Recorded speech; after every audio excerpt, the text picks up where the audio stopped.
தினமொரு VIP நிகழ்ச்சியில இன்னைக்கு காணொலி வாயிலாக நம்மளோட இணைந்திருக்கிற விஐபி யார் அப்படின்னு பார்த்தோம்னா, தன்னுடைய 20 வயதுல அரசியலுக்கு வந்தவர்.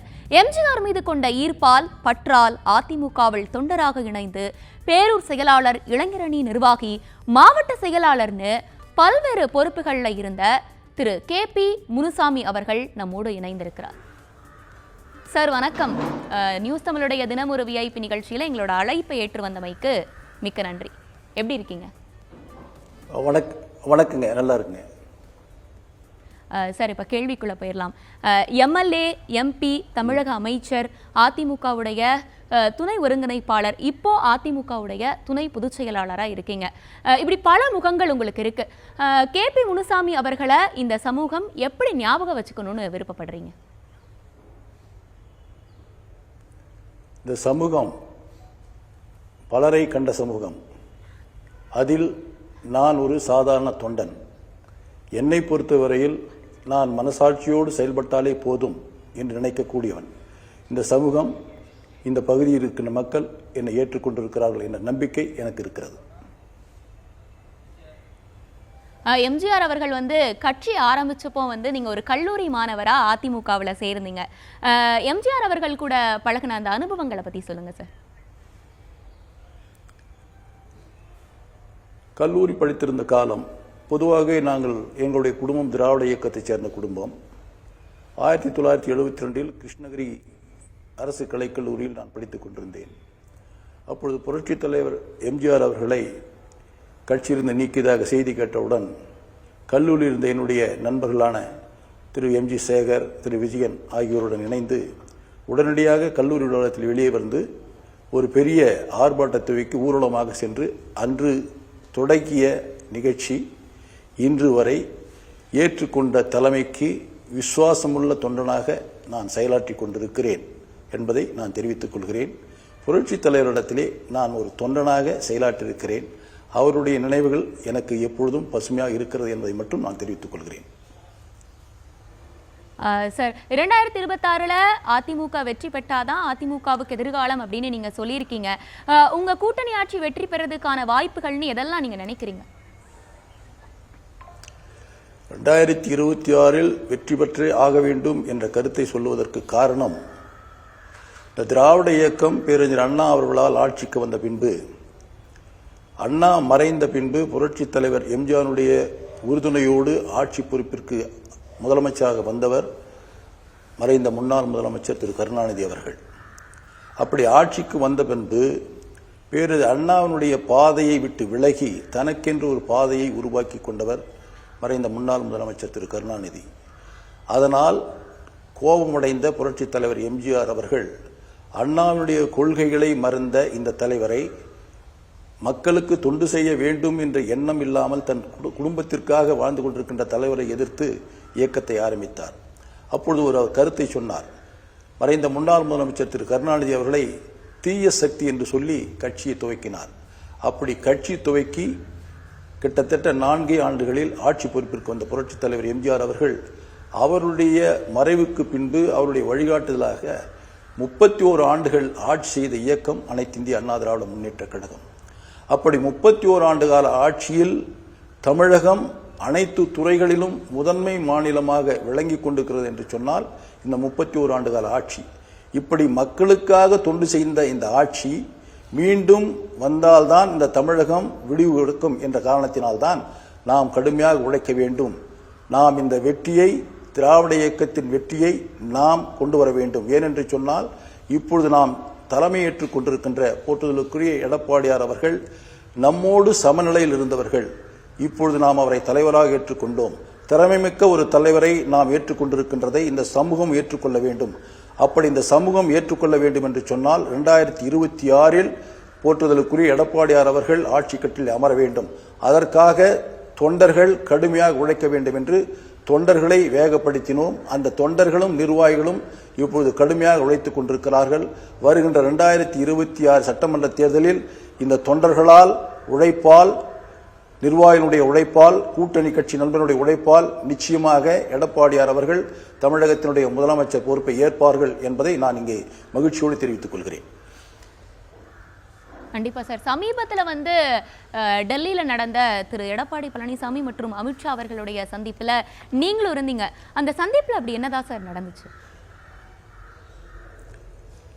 இதை ஏற்கனவே 5 நாட்களுக்கு முன்பாக எங்களுடைய பொதுச் செயலாளர் எடப்பாடியார் அவர்கள் சேலத்திலே ஊடகங்களுக்கும் பத்திரிகைகளுக்கும் தெளிவான ஒரு பேட்டியை கொடுத்திருக்கிறார்கள். அதை நீங்கள் பார்த்திருப்பீர்கள் என்று கருதுகிறேன். அதனால் இந்த கேள்வி எழ வேண்டிய அவசியமில்லை என்று நான் தங்களுக்கு தெரிவித்துக் கொள்கிறேன். 2026 வந்து அமித்ஷா அவர்கள் சொல்றது போல தேசிய ஜனநாயக கூட்டணியுடைய ஆட்சியா இல்ல தனித்த அதிமுக ஆட்சியா, இதுல இன்னும் வந்து ஒரு தெளிவு இல்லாத மாதிரி தானே இருக்கு. உள்ளாட்சித்துறை அமைச்சர் மாண்புமிகு அமித்ஷா அவர்கள் தேசிய கூட்டணி ஆட்சியா அல்லது தமிழ்நாட்டுடைய அனைத்திந்திய அண்ணா திராவிட முன்னேற்ற ஆட்சியா என்று நீங்கள் கேட்கிறீர்கள். அந்த கூட்டணியில் நாங்கள் இருக்கிறோம். அந்த கூட்டணியில் தேர்தலை சந்திக்க இருக்கிறோம். அந்த கூட்டணியில் தேர்தல் சந்தித்து வெற்றி பெற்ற பின்பு தனித்துவமாக அனைத்திந்திய அண்ணா திராவிட முன்னேற்ற கழகம் எடப்பாடியார் தலைமையிலே ஆட்சி அமைக்கும் என்பதை தெரிவித்துக் கொள்கிறேன். அதிமுகவுடைய உட்கட்சி விவகாரங்கள்ல அமித்ஷா அவர்கள் தலையிடுறாரு அப்படின்னு வந்து திமுக குற்றச்சாட்டை முன்வைக்குது. அதே போல வந்து கூட்டணி ஆட்சி அப்படின்னு அமித்ஷா அவர்கள் சொல்லியிருக்காரு. இதுல உங்க கருத்து என்ன சார்? இது என் கருத்தே, தனிப்பட்ட கருத்தே கிடையாது. இது கட்சியின் கருத்து. இந்த கட்சியின் கருத்தை பொதுச் செயலாளர் எடப்பாடியார் கூறிவிட்டார். அதுதான் எங்களுடைய கருத்து. நான் ஒரு சாதாரண தொண்டன். என்னுடைய தலைவர் என்ன சொல்லுகிறாரோ அதை செய்யக்கூடியவன். நான் தனிப்பட்ட முறையில் இந்த கருத்தை சொல்ல முடியாது. ஏனென்று சொன்னால் ஏற்கனவே எங்களுடைய கழகத்தினுடைய பொதுச்செயலாளர் போட்டதற்குரிய எடப்பாடியார் அவர்கள் தெளிவாக சொல்லிவிட்டார். இன்றைய முதலமைச்சர் திரு ஸ்டாலின் அவர்களுக்கு வேறு செய்திகள் இல்லை எங்களை பற்றி குறை சொல்வதற்கு. எப்படியாவது மக்களை திசை திருப்ப வேண்டும் என்பதற்காக இதுபோன்ற கருத்துக்களை சொல்லிக் கொண்டிருக்கிறார். ஏற்கனவே எங்களுடைய பொதுச்செயலாளர் சொல்லிவிட்டார், தனித்து ஆட்சி அமைப்போம். அனைத்திந்திய அண்ணா திராவிட முன்னேற்ற கழகம் கூட்டணியில் இருந்தாலும் கூட பெரும்பான்மை வெற்றி பெற்று அனைத்திந்திய அண்ணா திராவிட முன்னேற்ற கழகம் 26 ஆட்சி அமைக்கும் என்பதை கூறியிருக்கிறார். அதை நான் வழிமொழிகிறேன். செங்கோட்டையன் அவர்களுடைய அந்த ஒருங்கிணைப்பு கோரிக்கை நிராகரிக்கப்பட்டுடுச்சா? இனி செங்கோட்டையன் அவர்களுக்கு வந்து அதிமுகவில் எதிர்காலம் இல்லையா? ஒரு கட்சியினுடைய எந்த நிலையில் எந்த பொறுப்பில் இருந்தாலும், இப்பொழுது நான் கழகத்தினுடைய துணை பொதுச் செயலாளர் என்ற பொறுப்பு இருந்தாலும் கூட அது கட்சியினுடைய தலைமை கொடுத்த பொறுப்பு. அந்த கட்சியினுடைய தலைமையை ஏற்றுக்கொள்கின்ற பொழுது அந்த பொறுப்பு பொதுச் செயலாளர் துணை பொதுச் செயலாளர் இருந்தாலும் கூட அந்த தலைவருக்கு நான் ஒரு தொண்டன். அந்த தொண்டன் இந்த கட்சியினுடைய சட்டத்திட்டங்கள் என்ன கூறுகிறதோ அதன்படி நடக்க வேண்டும். அப்படி மாறாக நடந்தால் கட்சியினுடைய சட்டத்திட்டங்கள் என்ன தவறாக மாற்றி கருத்துக்களை சொல்லும் போது அந்த கட்சியினுடைய சட்ட விதிகள் படி நடவடிக்கை எடுக்க வேண்டுமோ அப்படி தலைவர் எடுப்பார். அதை தான் இப்போது நீங்கள் பார்த்துக் கொண்டிருக்கிறீர்கள். இதற்கு முன்னாடிலாம் வந்து சார் கட்சியை விட்டு நீக்கப்பட்டவங்க, அதாவது எம்ஜிஆர் அவர்களும் சரி ஜெயலலிதா அம்மையார் அவர்களும் சரி வந்து 2 பேருமே கட்சியிலிருந்து நீக்கினவங்கள மீண்டும் சேர்த்திருக்காங்க. ஆனா இப்ப இருக்கக்கூடிய அதிமுக பொதுச் செயலாளர் எடப்பாடி பழனிசாமி அவர்கள் வந்து என்ன சொல்றாங்க அப்படின்னு பார்த்தோம்னா, போனவங்க தான், திருப்பி வரக்கூடாது அப்படின்னு நினைக்கிறது சரியா? உங்களுடைய கருத்து தவறான கருத்து. பொதுச்செயலாளர் எடப்பாடியார் அவர்கள் அது போன்ற சிந்தனை உடையவரே அல்ல. நிறைய பேர் கட்சியிலிருந்து வெளியேற்றப்பட்டவர்கள் கூட இப்பொழுது கட்சியில சேர்ந்து கொண்டிருக்கிறார்கள். அவர்களை வாழ்த்தி வரவேற்றுக் கொண்டிருக்கிறார். அதுதான் உண்மை. நாங்கள் கட்சியில் சேருகிறோம் என்று ஒரு பாதிக்கப்பட்டு கட்சியிலிருந்து வெளியேற்றப்பட்ட ஒரு நபர் அவர் மன்னிப்பு கடிதம் கொடுக்க வேண்டும். அப்படி மன்னிப்பு கொடுக்காமல் தானும் ஒரு தலைவனாக இருக்கிறேன் என்ற சிந்தனையோடு வருகின்றவர்களை எப்படி ஏற்றுக்கொள்ள முடியும்? திமுகவுக்கும் தாவேக்காவுக்கும் தான் இந்த முறை போட்டி அப்படின்னு தாவேகா தலைவர் விஜய் வந்து பல்வேறு இடங்கள்ல வந்து பகிரங்கமா சொல்லிட்டே வராரு. அவருக்கு கூடுற கூட்டம், குறிப்பா வந்து இளைஞர்களுடைய பட்டாளம் அவரை நோக்கி வரது வந்து அதை உறுதிப்படுத்துற மாதிரி தானே தெரியுது. திரு விஜய் அவர்கள் அரசியல் அனுபவம் இன்மையின் காரணமாக, அரசியல் முதிர்வு இல்லாத காரணத்தினால் அவர் இந்த கருத்தை கூறியிருக்கிறார். ஏனென்று சொன்னால் சினிமாவில் அவர் கதாநாயகன். கதாநாயகன் எப்பொழுதுமே வில்லன்களை அடிக்கும் பொழுது ஒரு வில்லனாக வந்தாலும் அடித்தாலும் 10 வில்லனாக அடித்தாலும் அது கதையில் வந்துவிடும், சினிமாவில் வந்துவிடும். ஆனால் அரசியல் அப்படி அல்ல. இங்கே அனைத்திந்திய அண்ணா திராவிட முன்னேற்ற கழகம் என்பது புரட்சித் தலைவர் எம்ஜிஆர் அவர்கள் 72 துவக்கிய பின்பு இன்று கிட்டத்தட்ட ஒரு தொகுதியில் 300 கிராமம் இருக்கிறது என்று சொன்னால், அந்த 300 கிராமத்திலும் அனைத்திந்திய அண்ணா திராவிட முன்னேற்ற கழக கிளை இருக்கிறது. ஒரு கிளைக்கு 25 உறுப்பினர் என்று வருகின்ற பொழுது சிறிய கிராமங்கள் பார்ப்பீர்கள் என்று சொன்னால் 25 உறுப்பினரை கொண்ட கிளைக்கழகம் இருக்கும். பெரிய கிராமம் என்று வருகின்ற பொழுது அந்த கிளைக்கழகத்திலே 200-250 உறுப்பினர்கள் கூட இப்படி இருப்பார்கள். இப்படி உள்கட்டமைப்போடு 53 ஆண்டு காலம் இந்த கட்சியை வழிநடத்தி 31 ஆண்டு காலம் ஆட்சியில் இருந்த இயக்கம் அனைத்திந்திய அண்ணா திராவிட முன்னேற்ற கழகம். இன்று எதிர்க்கட்சியாக இருக்கின்ற இயக்கம். இந்த இயக்கத்தை மறந்து ஏதோ கூட்டம் கூடுகிறது என்பதற்காக இவர் இந்த கருத்தை சொல்கிறார். அவர் ஆட்சியில் இருக்கிறார் என்பதற்காக. தேர்தல் களம் வரட்டும். ஒரு வாக்குச்சாவடியில் அப்பொழுது தெரியும் திரு விஜய் அவர்களுக்கு யாருக்கு போட்டி என்று அப்பொழுது தெரியும். அந்த வாக்குச்சாவடியிலே அனைத்திந்திய அண்ணா திராவிட முன்னேற்ற கழகத்திற்கும் திமுகவுக்கும் தான் அங்கே போட்டி இருக்கும்.